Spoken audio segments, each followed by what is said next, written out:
All 4 teens met Georgia's legal age of consent, but that's hardly the moral standard for any pastor. Some churches preach faith, sacrifice, and trust, but what happens when the people at the top are accused of doing the exact opposite? In this countdown of the top 20 most corrupted churches in the world, we look at ministries rocked by money scandals, secret relationships, criminal cases, and leaders whose public image fell apart overnight. One case even involves a powerful preacher who vanished across a border just as authorities closed in. And that is only the beginning. Which church reaches number 1, and what made its story stand above the rest? The Jesus Nation Church.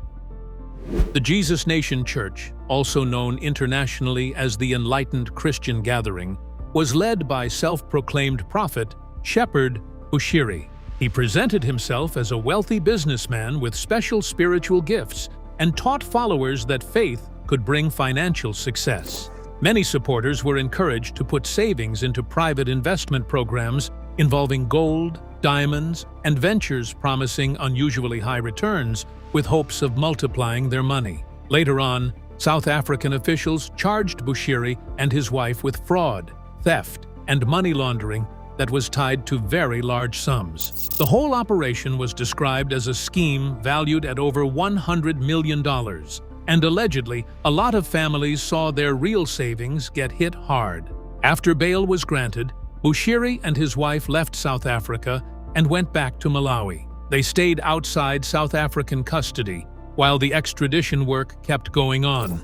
Throughout the time, Bushiri was still posting and preaching online, and he asked supporters to continue sending money to keep his ministry moving. If you think that scandal was shocking, the next one proves disgrace doesn't always end a ministry. Family Worship Center. Family Worship Center is the ministry of televangelist Jimmy Swaggart, once one of the powerful Christian broadcasters in the United States. His programs reached audiences and brought in major donations. That public image crashed in 1988 after Swaggart was caught with a prostitute outside a motel. He later gave a televised confession before his congregation, saying he had sinned and asking God for forgiveness. The scandal could have ended another preacher's career, but Swaggart came back to ministry, like it was nothing. Then, just 3 years later in 1991, he got caught again in circumstances that were almost the same, really close. This time, he didn't do the exact same public apology, and he told his congregation the whole thing was between him and God. Even with both episodes on record, Swaggart kept preaching, and he rebuilt his platform, which sort of shows how public disgrace does not always mean the end of a televangelist's career or their religious audience. Eagle Mountain International Church. Eagle Mountain International Church is tied to televangelist Kenneth Copeland, whose ministry became known for prosperity preaching and an expensive lifestyle. The ministry owns several private jets, including a Gulfstream 5, and operates an airstrip beside Copeland's lakeside property in Texas. Copeland has defended private travel, saying commercial flights make ministry work harder. Starting in 2007, Senator Chuck Grassley investigated several televangelist ministries, including Copeland's, over questions about tax-exempt money and personal spending. Copeland's ministry did not fully cooperate, citing religious freedom, and the inquiry ended without a public accounting. Critics have continued questioning how donations helped support aircraft, property, and a lifestyle far beyond that of most church members. Gateway Church. Gateway Church grew into one of the largest churches in America under founding pastor Robert Morris. But its reputation collapsed when a decades-old abuse allegation became public. In June 2024, Cindy Clemishire said Morris began indecently abusing her when she was 12 years old, and that the abuse continued for 4 years. Morris resigned 2 days after the accusation became public, ending his leadership at the church. An internal inquiry later showed that the church elders knew about the accusations for years and just stayed silent, or, didn't say anything. Morris was then indicted in Oklahoma, and later he pleaded guilty in October 2025 to 5 felony counts involving a child. And then there was that whole timing thing. He got a 10-year sentence, served only 6 months in custody, and he was also told to register as a offender for life.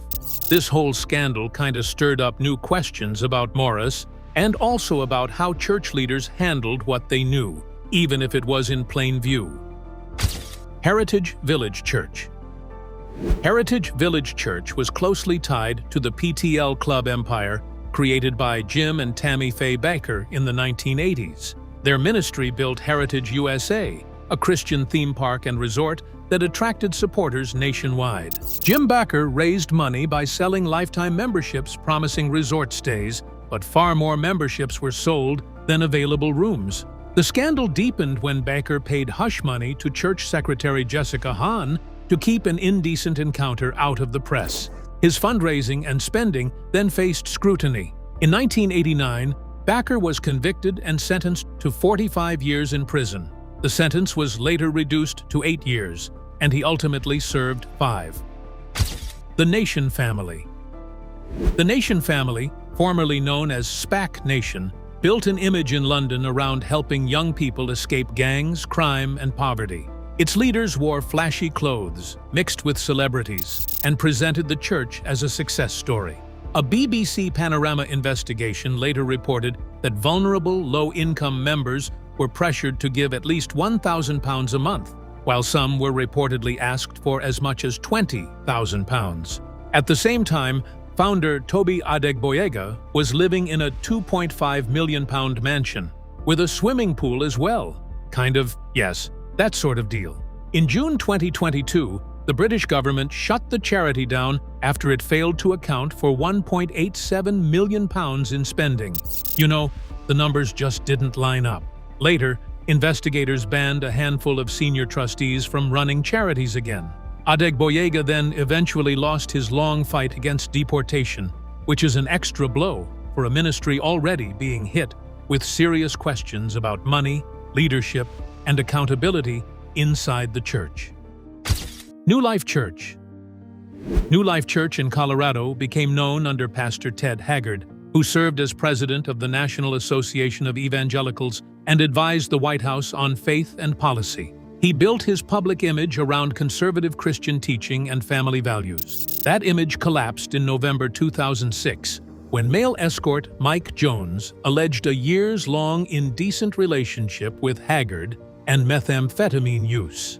Haggard first denied the accusations, calling them lies. Within days, however, he admitted to what he called indecent immorality and resigned from both New Life Church and the Evangelical Association. The scandal exposed a contrast between the moral values Haggard preached publicly and the private conduct he acknowledged. Peter Popoff Ministries. Peter Popoff Ministries became famous in the 1980s because Peter Popoff appeared able to identify strangers by name, address, and medical condition without being told. To audiences, it looked like a message from heaven. In 1986, magician James Randi exposed the method on television, showing that Popoff received information through a hidden earpiece, while his wife relayed details from cards congregants completed before the service. The exposure damaged the ministry and pushed it into bankruptcy within 1 year, like pretty quickly. Still, Popoff came back to television, sort of rebuilt the whole fundraising operation again. He got known for pushing Miracle Spring Water, which was sold for $27 per packet, while viewers were asked for additional donations. That comeback reportedly brought in millions in cash for Popoff and his ministry, maybe more. His story became a well-known example of a faith-healing method getting exposed, and then it sort of got revived for a fresh audience. Tony Alamo Christian Ministries. Tony Alamo Christian Ministries operated around controlled compounds where former followers described forced labor, harsh punishment, and isolation from relatives and outsiders. Tony Alamo presented himself as a leader, but testimony from people who lived inside the ministry painted a darker picture. Some former members said children grew up under strict control and were exposed to abuse from an early age. In 2009, Alamo was convicted in federal court of taking minors across state lines for indecent activity. He received a 175-year prison sentence, effectively ensuring he would never leave prison. Even afterward, Alamo reportedly continued to insist he was innocent and showed no remorse before his death in 2017. His case stands apart from financial scandals because the central issue was not luxury spending, but abuse inside a closed religious community. New Birth Missionary Baptist Church. New Birth Missionary Baptist Church in Atlanta faced controversy under Bishop Eddie Long. In 2010, several young men filed lawsuits alleging that Long used gifts, cash, travel, and his spiritual authority to pressure them into secret, indecent relationships. Long denied wrongdoing, and the cases later ended in an undisclosed out-of-court settlement. A Senate investigation also examined how funds connected to his ministry were being spent. Long died in 2017, but the whole controversy thing kinda kept going under his successor, Jamal Bryant. Bryant publicly fathered several children outside his marriage, and still he was out there talking about moral standards like nothing happened.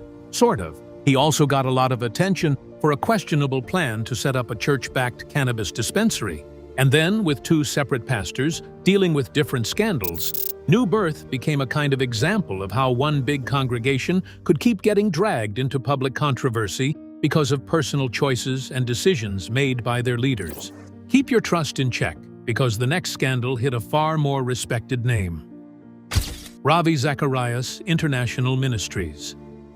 Ravi Zacharias International Ministries was built around Ravi Zacharias, a famous Christian apologist known for speaking at universities, churches, and events worldwide. For decades, he was praised for defending Christianity through philosophy and debate. He died in 2020 with a public reputation, but that image changed dramatically after an independent investigation released its findings the following year. The investigation concluded that Zacharias had indecently abused massage therapists connected to spas he owned, and had used his position and ministry reputation to hide his conduct. The ministry's board, which had previously defended him against accusations, later accepted that the evidence was credible. The fallout damaged much of the organization he created. Programs were ended, supporters pulled away, and the ministry changed its structure and identity.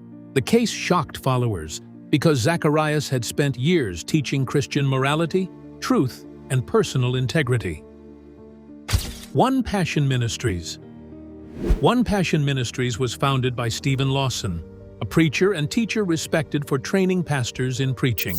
Lawson spoke publicly about integrity, discipline, and faithfulness. That reputation collapsed in September 2024 when Trinity Bible Church of Dallas announced that he had been removed from ministry after admitting to an inappropriate relationship with a woman. The relationship apparently went on for around 5 years, and it involved a woman in her 20s, which was honestly way younger than Lawson. Once the news got out, groups connected to him moved fast, removing his teaching materials and cutting ties with him, sort of immediately. This included a few Reformed Christian institutions where Lawson had taught or showed up publicly. After that, Lawson did acknowledge that he had betrayed his wife, his family, and others who trusted him. The whole situation ended up getting a lot of attention because his public ministry had been big on the whole idea of character and also the kind of accountability churches expect from their leaders. Hillsong Church. Hillsong Church grew from Australia into a global brand known for worship music, packed arenas, and celebrities. Its founder, Brian Houston, became a recognizable pastor in evangelical culture. In March 2022, Houston resigned after an internal church investigation found that he had behaved inappropriately toward 2 women. The findings damaged the image of a church that had spent years presenting itself as modern and managed. Houston also faced a criminal case in Australia over allegations that he concealed information about his father's past indecent abuse of a child. He was later acquitted in that case, but the legal fight added pressure to Hillsong. Further controversy followed when Houston later pleaded guilty to a drunk driving charge in the United States. Hillsong Church, New York City. Hillsong Church, New York City, became famous under Carl Lentz, whose celebrity friendships helped turn the Manhattan branch into a cultural brand. That image collapsed in November 2020, when Hillsong fired him over leadership problems and what it called moral failures. Lentz later admitted adultery, exposing a gap between his public image and private life. The situation really deepened when the family's former nanny alleged bullying, abuse of power, and indecent abuse over 7 years inside the Lentz home. The reports looked at the idea that church leaders had known about his conduct before they did anything, and some people said that they were aware early on. Lentz talked about his own failures, but the controversy badly damaged Hillsong NYC's celebrity reputation, and it also kept bringing up new concerns about leadership accountability. Lifestyle Christianity. Lifestyle Christianity was founded by evangelist Todd White, who became popular through videos of himself praying for strangers in public. One act involved apparent leg-lengthening healings, where a shorter leg seemed to grow during prayer. Critics, including pastors and scholars, argued the effect could be created through positioning and should not be treated as proof of a miracle. Questions grew around money and leadership. White reportedly earned more than $500,000 a year, while former staff alleged supporters were sometimes asked to make checks payable directly to him. In early 2026, White released an apology addressing concerns about financial openness and a controlling leadership culture, adding pressure to his ministry. Bethel Church. Bethel Church in Redding, California, drew attention in December 2019 after 2-year-old Olive Heiligenthal, daughter of a worship leader, died unexpectedly. The church held public prayer gatherings asking God to resurrect her, while a fundraising campaign sought $100,000 for the grieving family. The story quickly gained worldwide attention. The resurrection did not really happen, and critics accused the church of kinda turning private grief into a public spectacle, like something staged or forced. Bethel's planned $96 million campus expansion also kinda piled on more criticism about how the ministry was spending its money, really. Bethel is still tied to the New Apostolic Reformation, a movement that's known for prophecy, supernatural gifts, and modern apostles, and it's still controversial with many outsiders because of its doctrines and its everyday practices. Trinity Broadcasting Network. Trinity Broadcasting Network, founded by Paul and Jan Crouch, became one of the biggest Christian television networks, funded largely by viewer donations. TBN once reported a net worth above $800 million. In 2012, granddaughter Brittany Coper filed a lawsuit alleging the family used more than $100 million in charitable money for personal expenses. The alleged spending included a $50 million jet, 13 mansions, and a $100,000 mobile home for Jan Crouch's dogs. Another case involved Kara Crouch, who received a $2 million jury award after claims that her grandmother helped cover up her indecent assault by a network employee when she was 13. Together, the cases raised serious questions about money, family power, and accountability inside the religious media empire. Jesus Dominion International. Jesus Dominion International in Port Elizabeth, South Africa, was led by Nigerian televangelist Timothy Omotoso. He was arrested in 2017 and charged with 32 counts involving indecent assault, human trafficking, and racketeering. Witness Cheryl Zondi testified that alleged abuse began when she was a teenager recruited into Omotoso's inner circle. The trial dragged on for years. While Omotoso sat in custody, supporters kept gathering outside court and prayed for him in a kind of looping, quiet way. Then in April 2025, he was acquitted on all 32 charges after the court said that prosecutors did not prove their case beyond a reasonable doubt. So the result basically wrapped up nearly 8 years in custody with no conviction. And yeah, it set off broad and heated debate about what happened. World Healing Center Church. World Healing Center Church is tied to Benny Hinn, one of television's best-known faith healers. His stadium crusades featured sick people seeking healing while cameras captured every moment. The ministry attracted major donations from viewers, hoping their giving might bring a miracle. Hinn's fortune has been estimated at about $60 million, with yearly ministry income near $100 million. In April 2021, his organization was sued for more than $3 million in unpaid production bills. His nephew, Costi Hinn, later wrote about lavish spending and what he called manufactured miracles. Benny Hinn has also admitted regretting some past prophecies and teachings, adding to criticism over money and healing claims for years. That controversy was hard to ignore, but the next one became impossible to look away from. Leaders of Tomorrow International Ministries. Leaders of Tomorrow International Ministries was led by Brooklyn Bishop Lamore Whitehead, known for designer clothes, luxury cars, and expensive jewelry. In July 2022, masked gunmen robbed him during a live-streamed service, taking jewelry worth about $1 million. The incident raised questions about how a local pastor had gained such visible wealth. Later on, federal investigators looked into Whitehead's financial situation. According to prosecutors, he took about $90,000 from an elderly woman's retirement account after telling her he could help her secure a home, and then he used that money for himself. Whitehead ended up convicted on federal charges, and in 2024, he was sentenced to 9 years in prison, which sort of turned a robbery victim into a convicted fraudster, who, in the end, trusted him a lot.